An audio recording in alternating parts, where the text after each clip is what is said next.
Come here, son, nephew, young man. Let me holler at you.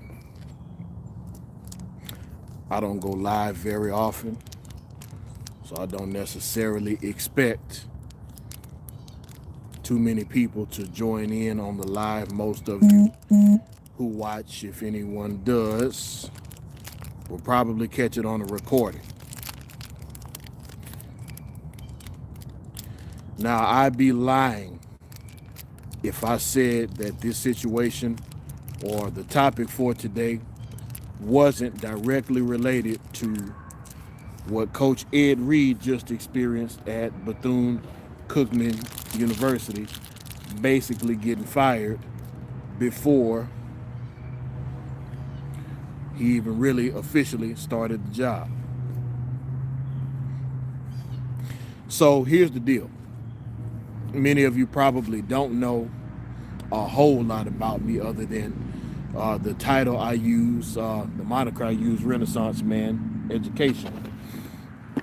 But what that is about, what it entails, I'm a teacher.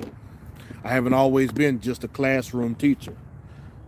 I started off as a substitute, actually, while I was still trying to find my way in life. Any cigar smokers out there, this is a Monte Cristo White series. If you know anything about cigars, you can look at this light colored wrapper. This is what you call a Connecticut wrapper. Generally, most of these won't be overpowering in strength. Smooth, mellow taste. This one can kind of take on the attributes of whatever drink you pair it with. I'll talk about drink pairing someday. Pretty much any creamy flavored coffee is a good bet. If you want speed and you want to hurry up and get to it, getting like some type of pre-mixed or cold coffee out of the grocery store, corner store, whatever, will do. So anyhow, I started off as a substitute teacher while I was trying to find my way. I coached some AAU basketball as a means to help some young men, in my opinion, stay out of trouble. And in the process, I realized, okay, if I'm going to do this is early in my 20s. I figured, okay, if I'm going to do this, I might as well go ahead and get paid for it. So I ended up coaching some high school sports. I went to be a teacher, basically. I was working for a state government bureau. And I wasn't getting paid a whole lot, and I actually could get paid more as a teacher at the time. So I said, okay, well, you know what? Let's give it a try. And when I got into the classroom, I realized, okay, this is bigger than just coaching. These children's lives, in some cases, if they're not at stake, their lives aren't at stake, I have a big effect on them. Pardon me, I don't like wind on my neck. I don't like wind on my face.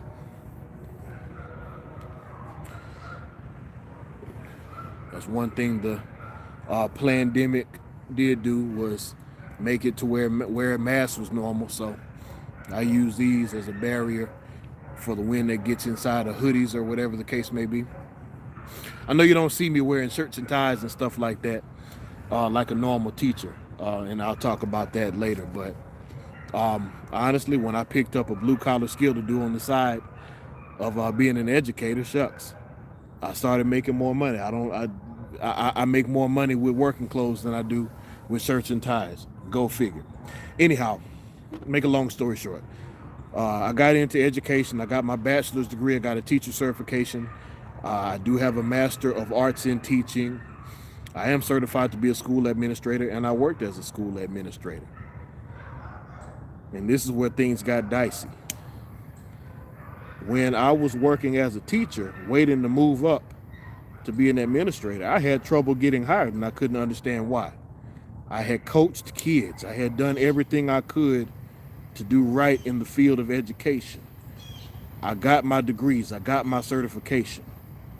I kept getting the The reason for me not being hired was that I didn't have any experience. Okay. Found one of my partners who was a principal already. I said, hey man, I need to do an internship for you. I don't need any money. I just need experience.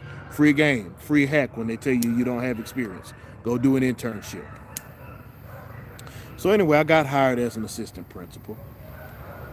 And I was told that I was there to help change the culture and this and that and the other.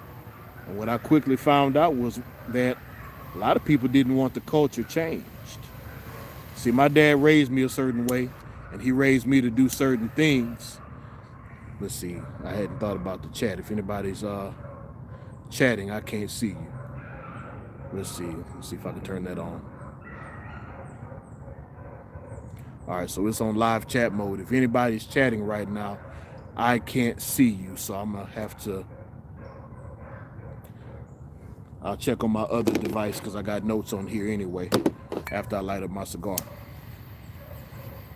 So give me a second if you're in the chat room, and otherwise I'll see your comments later on. Now,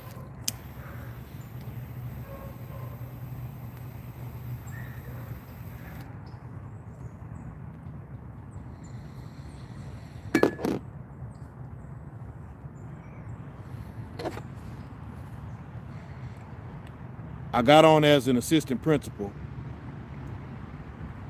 And you know what? I got a lot to say today. And there's a lot of... I'm gonna give you a link to Ed Reed's video, and you're going to see why I'm doing this. But I'm going to actually, literally, pray over this broadcast. And I know some people might not be believers. That's on you, but I am.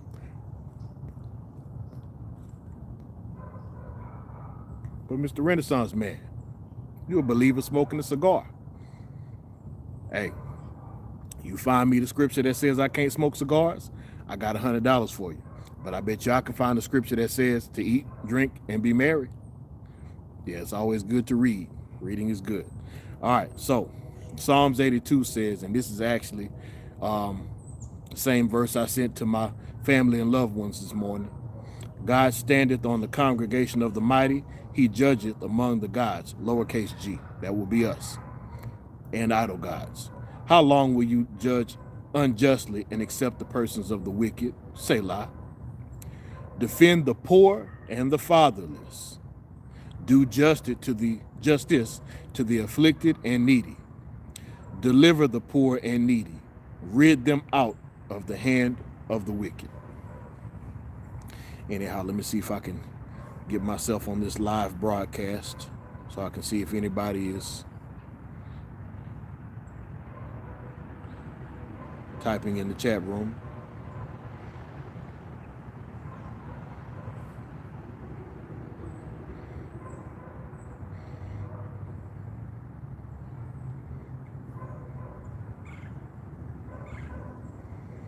All right, so it's just me, echo chamber, no problem. All right, so when I got in as an assistant principal, now as a teacher, I noticed that certain people would get promoted into positions. Let me turn the volume off here. I'm echoing. I literally am echoing. I joked about having an echo chamber, and now I'm actually in one. Okay. Hey, there's death and life in the power of the tongue. Hey, people don't believe what's in the Bible, but you read it and you'll see. But anyway, I digress. I'm not going to jump into a whole sermon.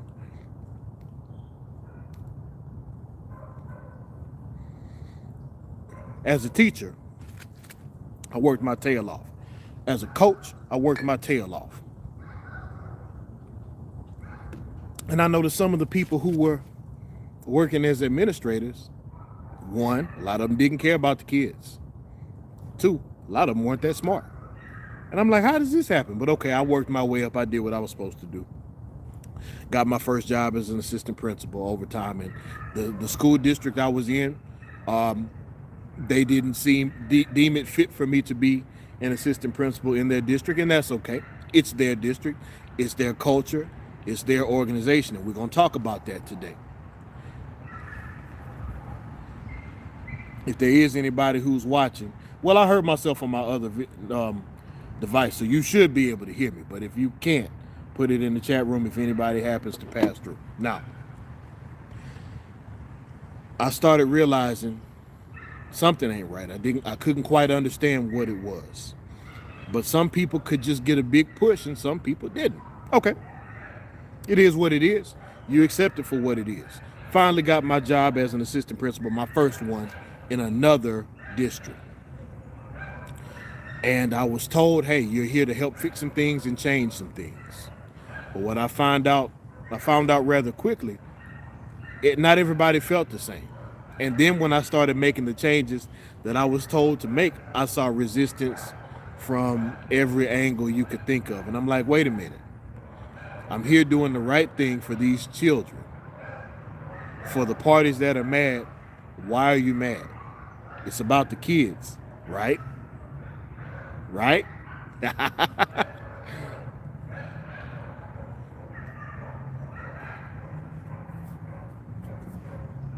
So, worked that job for a couple years, did one more stint as an assistant principal.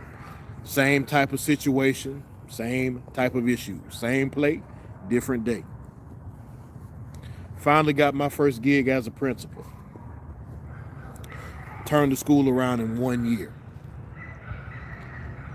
Hundreds of thousands saved in the budget. Stellar basketball coach hired. I hired him with a specific strategy that hadn't been taught. He darn near, he took the team 2 levels in the playoffs past where they had been before. Same with the girls basketball coach I hired, who actually got a state championship the year after I left. Hired a football coach who needed a second chance. Guy was talented, and he took the football team past where they were in the playoffs by 1 level, 1 round. Somebody's got hunting dogs back here. Sorry. I hope you can hear me over them hound dogs. I got some trash I got to pick up in my backyard. When you're in a semi-rural or rural area, you have stuff sometime that just shows up and you got to pick it up. It is what it is. Or if there's a ditch or a canal, whatever. But damn, that's a bad look. But okay, it is what it is. It's there.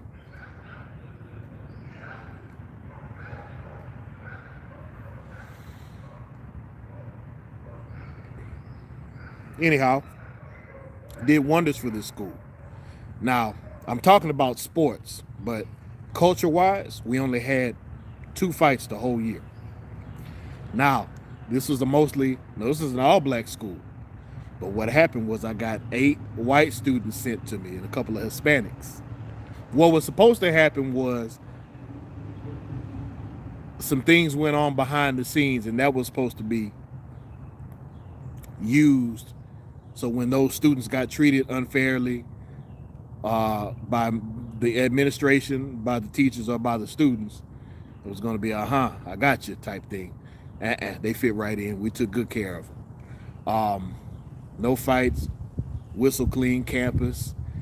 Got the school on the radio. Colleges are wanting to make deals and get my students on certain scholarship programs and mentorship programs.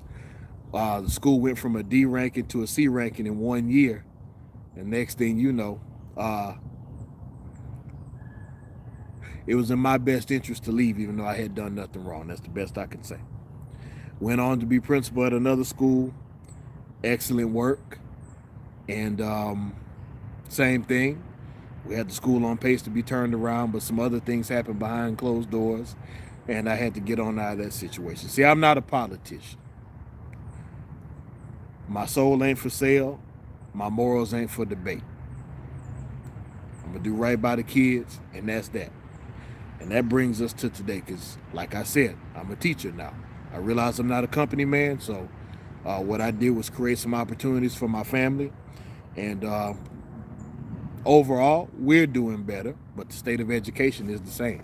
You know, you'll see this research that tells you, okay, hey, you need to do certain things to get certain outcomes in the classroom. Those outcomes don't get got nationwide, but the same techniques keep getting used. Okay, it is what it is. See, when something is an establishment, it's been established, you can't change some establishments unless they told you to come in and change. But let's talk about you. Let's talk about me. Let's talk about mindset as a man. I got a lot of notes here. If you got a short attention span, it's going to be long. Probably about an hour, maybe two. I may post short versions of it if that's just how you operate, or 10-minute videos with specific titles. Okay. Either way, that's what it's here for. If you like it, great. And if not, no worries, no worries. So first of all, you got to make up your mind as a man. I'm going to win, period. Overall, long term.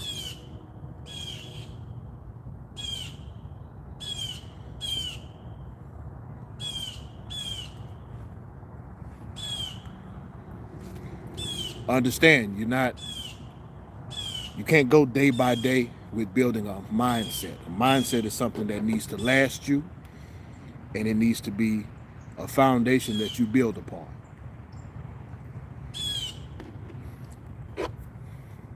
First things first, study, learn yourself, learn your talents, skills, and abilities, not just what you like. Speaking of what you like, learn what you can tolerate and what you can't tolerate. Learn what you're actually good at. That's called an aptitude. What you like is an interest. What you're good at is an aptitude.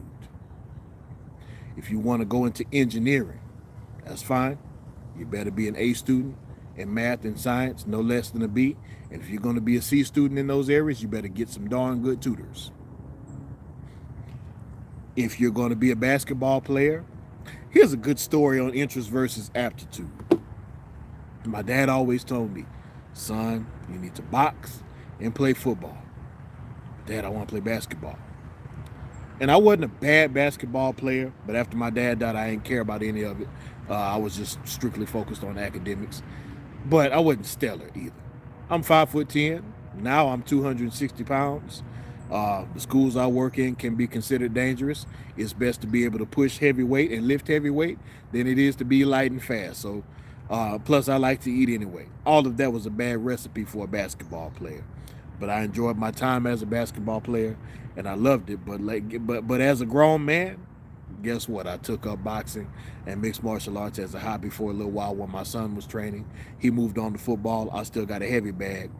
But if I would have listened to my dad, I probably would have done better at football. But anyhow, whatever it is you're going to do, study yourself.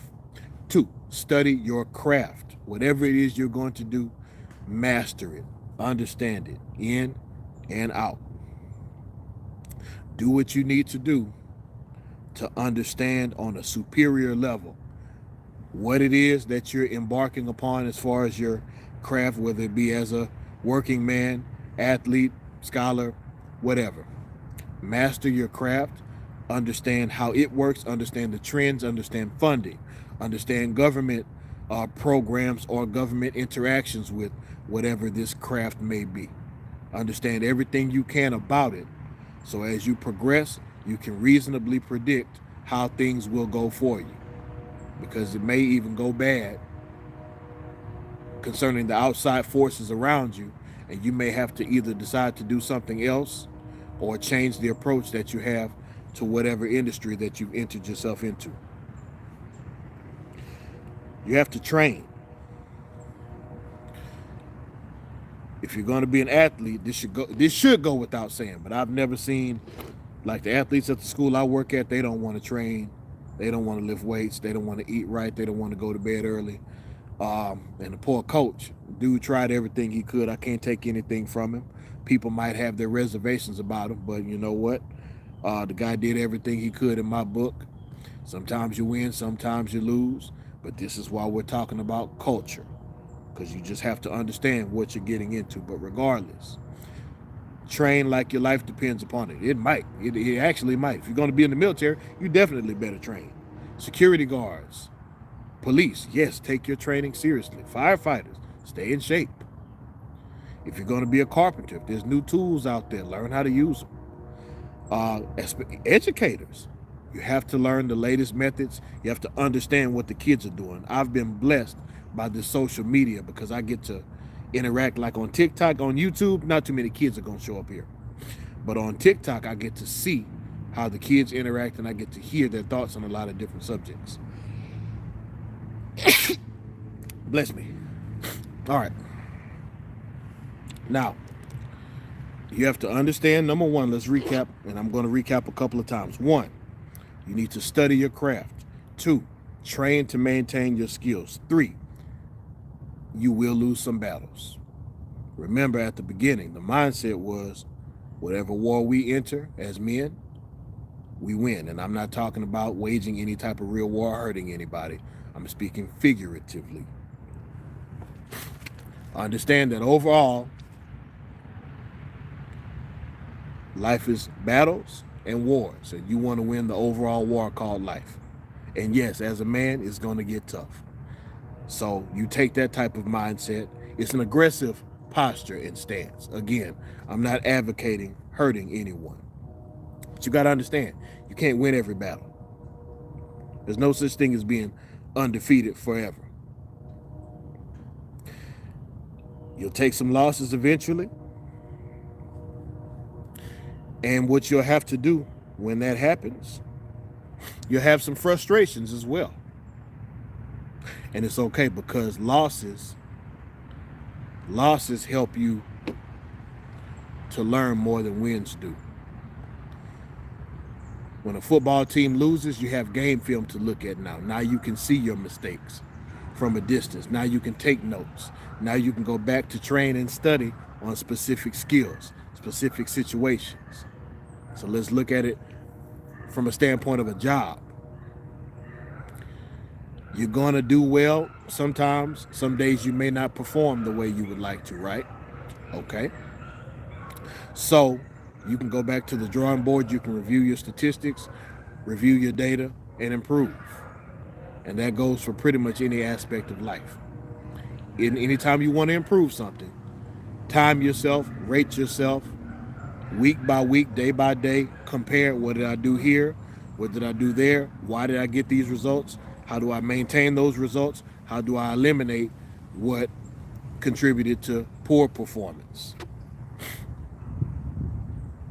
Some tests you're going to have to take over because you're going to flunk them, right? You get tested, don't quite go the way you want it to.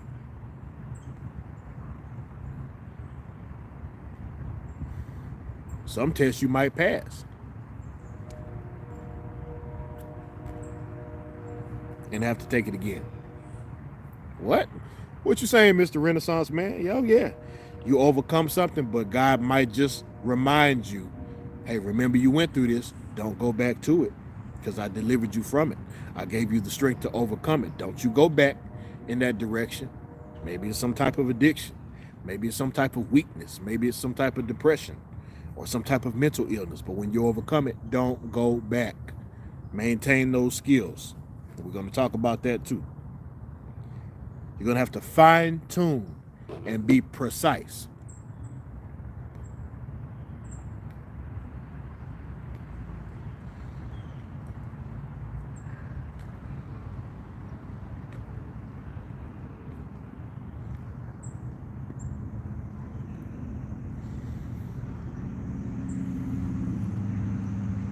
This gets a lot of men. We're not always detail oriented. Some of us just like to get stuff done. And sometimes you got to just get stuff done and revisit the fine details later. But eventually those fine details will return. The more analytical and the more precise you can be, the more obsessive compulsive you can be, the more success you'll see. The more of a stickler you are about your budget, the better you'll manage your money. The more of a stickler you are about your reps and sets in the gym, the more results you'll see. The more of a stickler you are about your time spent per task on your job, the better your results will be. Anything you do, analyzing your data is going to greatly benefit you. So like it or not, precision is key. It takes time. It's irritating. Now you can't outsource that. I'm about to do that myself. I'm actually hiring a CPA for our family. It's just about that time. There's more paper than I can or want to deal with. So we're going to let that CPA handle that. And somebody's going to assist me with that. You know what? This is not on the list, but don't be afraid to ask for help. Remember, we're entering a warrior's mindset. You can't win no war by yourself. You need allies. You need friends. Sometimes you even need hired hands. Now, in the midst of this, you can't surrender. You got to make up in your mind. I ain't giving up. Whatever it is I'm trying to achieve, I set out to do this. I knew it was going to be a long-term deal, and I'm in it for the long haul. It's going to be some hard nights. Late nights and early mornings is what our basketball coach used to tell us. I tell you what, when we took a loss, boy, we didn't take but 2. But man, them losses in that particular season, I played a whole season. I'm thinking of a season where we went 31-2. Them 2 losses. It was cold. You know, when you win and you don't realize your uniform's damp. When you win and you don't see how long the bus ride is. You ain't seeing the signs passing by because you celebrate. But that loss, at least for a team that wants to win, that's a quiet and cold journey.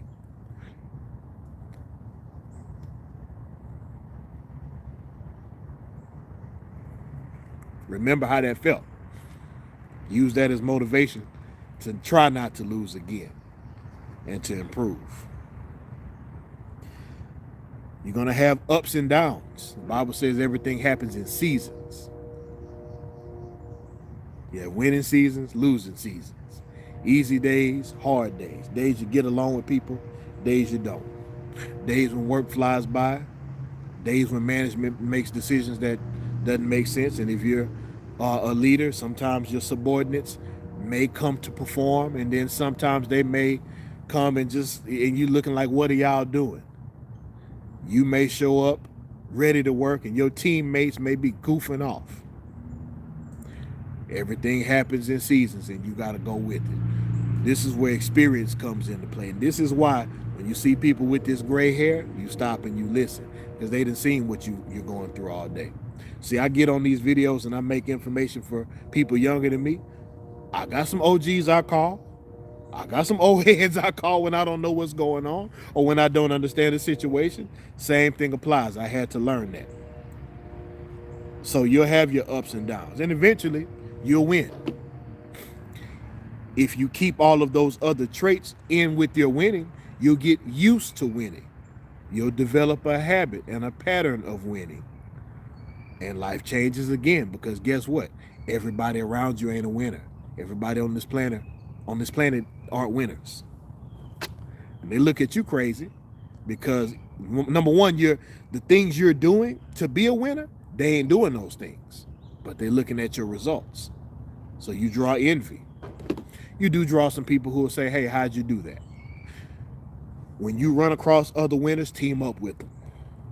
Now, granted, of course, you want to have the same type of morals, but okay, team up with winners because you're going to need a network. That's actually a point further down this list, and I'll revisit it in a moment. So once you get used to winning, guess what? You got to stay sharp. You can't get sloppy. It's about to rain.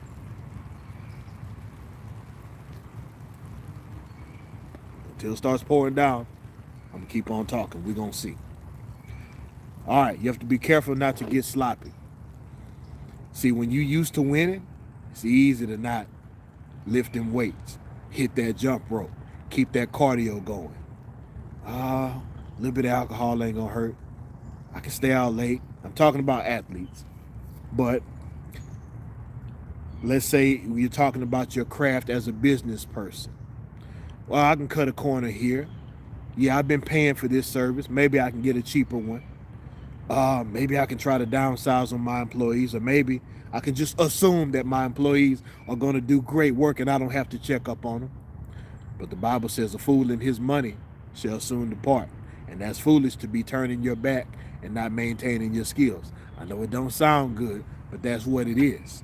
So you got to stay sharp and stay on top of your game. You cannot be satisfied. You got to go out and win more. You have to go and conquer more territory. or else you're going to start to lose your territory. And it's never in between. If you don't believe me, if you're young and you feel like, hey, I'm invincible right now, keep on living and get comfortable if you want to. You bought one house, go ahead and buy two and rent one out. Go ahead and buy a fourplex. You got some business credit, go ahead and get more. You got one 18-wheeler, go ahead and get another one. You got one degree, go ahead and get the master's if your company will pay for it or if you got a scholarship. Don't waste money. That life is just like that. I don't even know why it's like that. I just know you have to keep growing. And it's never in between. If you try to sit in between, okay, let's look at money. Let's say you got 100,000 saved up right now. And you decide, okay, well, I got 100. I'll keep that there, not invest it, and go do something else.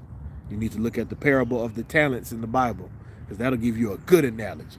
But what happens is inflation starts passing your 100,000. So now that 100,000 next year is worth 98,000 compared to now. Then it's worth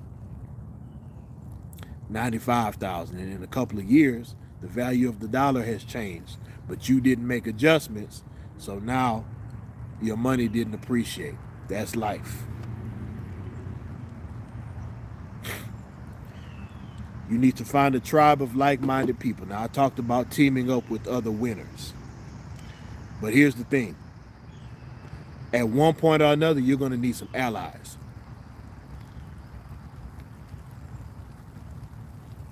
See old Ed Reed over there, Bethune-Cookman, who just got fired?